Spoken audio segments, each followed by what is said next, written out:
जो पानी से नहाएगा वो लिबास बदल पाएगा, लेकिन जो पसीने से नहाएगा वो इतिहास बदल पाएगा। जी हाँ दोस्तों, मेरा नाम है अंकित बात्री और आज एक बहुत ही शानदार कहानी के साथ आप लोगों के सामने हाजिर हूँ। एक बार एक बिजनेसमैन एक शहर के अंदर अपने बिजनेस को रन कर रहा होता है। उसके दिमाग में एक आइडिया आता है, क्यों ना यार अपने बिजनेस को एक अलग लेवल पे ले जाया जाए, अपने बिजनेस को और ऊंचाइयों तक ले जाया जाए। उसने सोचा कि यार अपने बिजनेस को ऊंचाइयों तक ले जाने में मुझे मेरे बेटे की हेल्प लेनी पड़ेगी, अपने बेटे को भी अपने बिजनेस में शामिल करना पड़ेगा। उसने डिसाइड किया कि यार अपने बेटे को शामिल करता हूं, लेकिन शामिल करने से पहले मुझे अपने बेटे की थोड़ी परीक्षा लेनी पड़ेगी, थोड़ा इम्तिहान लेना पड़ेगा, थोड़ा चेक करना पड़ेगा कि मेरे बेटे को बिजनेस की समझ है कि नहीं, उसको बिजनेस करना आता भी है कि नहीं, या फिर वो बिजनेस को किस तरीके से कर सकता है, उसकी समझ को थोड़ा सा मुझे करेक्ट करना पड़ेगा, चेक करना पड़ेगा। वो अगले दिन अपने बेटे को दुकान पे बुलाता है और दुकान पे बुलाने के बाद अपने बेटे को एक बॉक्स देता है और अपने बेटे से बोलता है कि यदि तुमने इस बॉक्स को मार्केट में ले जाकर इसके अंदर जो चीज़ है उसे उसके प्राइस से डबल प्राइस में यदि बेच दिया तो मैं तुम्हारी पॉकेट मनी को डबल कर दूंगा।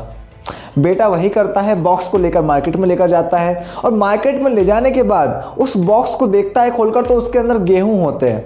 वो दिमाग लगाता है, थोड़ा सोचता है और उस गेहूं को ले जाकर चक्की पे पिसवाता है और आटे को मार्केट में ले जाकर बेचता है तो उसको डबल प्राइस मिलता है। और वो जब घर लौटता है, पिताजी को सारी कहानी बताता है तो पिताजी खुश होते हैं और उसकी पॉकेट मनी डबल कर देते हैं। लेकिन अभी भी उस बिजनेसमैन के माइंड में चल रहा होता है कि अभी भी मेरे बेटे के अंदर वो समझ नहीं आई है जो बिजनेस को आगे बढ़ाने के लिए मुझे चाहिए। वो अगले दिन बेटे को फिर से बुलाता है और उसको फिर से एक बॉक्स देता है और इस बार फिर से वो यही चीज़ बोलता है कि यदि तुमने इसके अंदर जो चीज़ है उसको तुमने मार्केट के अंदर ले जाकर डबल प्राइस में बेच दिया तो फिर से तुम्हारी पॉकेट मनी को डबल कर दिया जाएगा। बेटा खुश होता है, पॉकेट मनी डबल हो रही होती है। वो कुछ भी नहीं करता है, बॉक्स को लेकर मार्केट लेकर जाता है और मार्केट में जाने के बाद खोल कर देखता है तो उसके अंदर वही आटा होता है जो उसने पिसवाया था।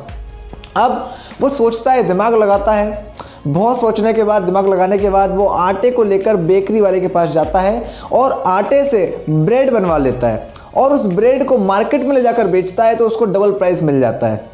इस बार लड़का भी खुश होता है क्योंकि उसने वो काम करके दिखाया जो पिताजी ने बोला था और वो घर जाके पिताजी को सारी कहानी बताता है तो पिताजी उसकी पॉकेट मनी को डबल कर देते हैं। लेकिन अभी भी बिजनेसमैन खुश नहीं था। उसको लग रहा था कि यार मैं अपने बिजनेस को यहाँ तक तो लेकर आ गया हूँ और इसको यदि और ऊंचाइयों तक लेकर जाना है तो अभी भी लड़के में वो वाली समझ और वो वाली बुद्धि मुझको नज़र नहीं आई।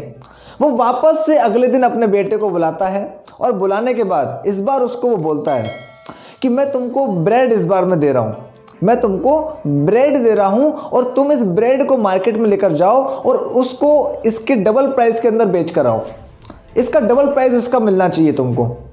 लड़का इस बात सोचता है कि यार पिताजी चाहते क्या है, मैंने इतना कुछ कर दिया लेकिन फिर भी इनको समझ में नहीं आता। उसको कहा जाता है कि तुम्हारी पॉकेट मनी इस बार बहुत ज़्यादा बढ़ा दी जाएगी, बस तुम थोड़ा सोचो, तुम थोड़ा दिमाग लगाओ कि कैसे इसका डबल प्राइस मार्केट में मिल सकता है।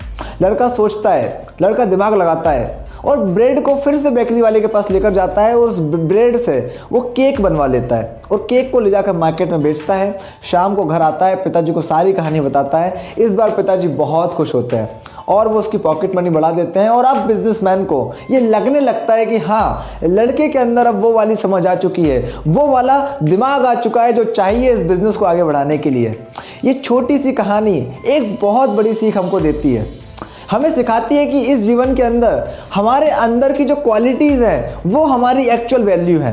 यदि हमें अपने जीवन के अंदर कहीं पहुंचना है तो हमें अपनी स्किल्स पर काम करना पड़ेगा, अपनी क्वालिटीज़ पर काम करना पड़ेगा। लेकिन होता ऐसा नहीं है दोस्तों। हम करना तो बहुत कुछ चाहते हैं, बड़े बड़े सपने भी देखते हैं, लेकिन उन सपनों को पूरा करने के लिए हम मेहनत बहुत छोटी करते हैं, हम मेहनत में बहुत कमी कर देते हैं। अगर हमें अपनी पढ़ाई के अंदर अपने रिजल्ट्स को डबल करना है तो हमें अपनी मेहनत को भी डबल करना पड़ेगा। यदि हमें अपने बिजनेस को बहुत ऊंचाइयों तक लेकर जाना है तो हमें अपनी स्किल्स को डेवलप करना पड़ेगा, अपनी बिजनेस स्किल्स को बढ़ाना पड़ेगा। कुछ लाइनें जो मुझे बहुत मोटिवेट करती है, बहुत इंस्पायर करती हैं, मैं आप लोगों के साथ शेयर करना चाहता हूँ कि मेहनत से जो जी चुराता है, मेहनत से जो जी चुराता है वो सफलता कहाँ देख पाता है, और मेहनत से ही पूरा होता है हर सपना, जब पड़ता है जी जान से तपना। मेहनत से ही हर काम सफल हो जाते हैं। मेहनत से ही हर काम सफल हो जाते हैं। इस भीड़ से भरी दुनिया में नाम अव्वल हो जाते हैं। मेहनत से ही हर मुश्किल पार होती है। मेहनत से ही हर मुश्किल पार होती है। मेहनत से ही दौलत अपार होती है। अरे मेहनत करने से मिल जाता है सब कुछ, और मेहनत करने से ही पूरी हर दरकार होती है। इसी के साथ दोस्तों, यदि आप भी अपने सपनों को पूरा करना चाहते हैं, यदि आप भी अपनी लाइफ के अंदर कुछ बड़ा करना चाहते हैं, तो बड़ी मेहनत करनी पड़ेगी। डबल रिजल्ट चाहिए तो मेहनत भी डबल करनी पड़ेगी। यदि वीडियो अच्छा लगा है तो अपने दोस्तों के साथ शेयर जरूर करिएगा। चैनल पे नए हैं सब्सक्राइब करिएगा, मेरा कॉन्फिडेंस बढ़ता है। इसी के साथ Ankit Batri signing off. Thank you so much.